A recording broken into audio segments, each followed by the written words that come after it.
atau yang mewakili, Bapak Dandim atau yang mewakili, perwakilan dari Kajari. Syedaralen, Polres Loksmawe bersama unsur Muspida Plus Kota Loksmawe, organisasi pemuda, pramuka, mahasiswa dan pihak BUMN serta masyarakat menanam sebanyak 3.500 pohon mangrove di lokasi wisata Pantai Rancong, Kecamatan Muara 1, Kota Loksmawe pada Selasa 23 Agustus 2022.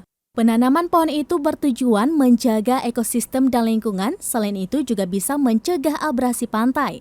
Pada saat penanaman ikut melibatkan personel dari Batalion B Pelopor Satuan Brimob Polda Aceh dan personel Polres Loksmawe.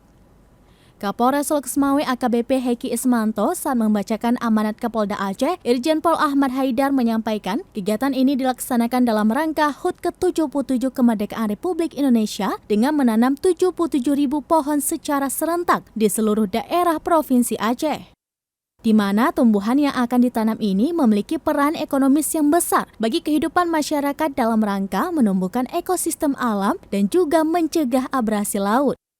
Hal tersebut agar dapat diwariskan kepada generasi anak-anak ke depannya. Kapolres Loksmawe juga mengucapkan terima kasih dan apresiasi kepada semua pihak yang telah ikut mendukung dan terlibat dalam kegiatan penanaman pohon serentak tersebut.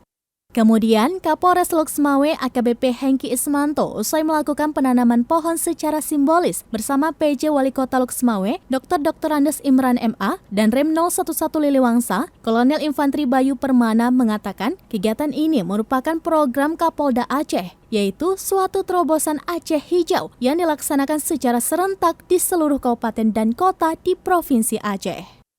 Dari Loksmawe, Zaki Mubarak, Serambion TV.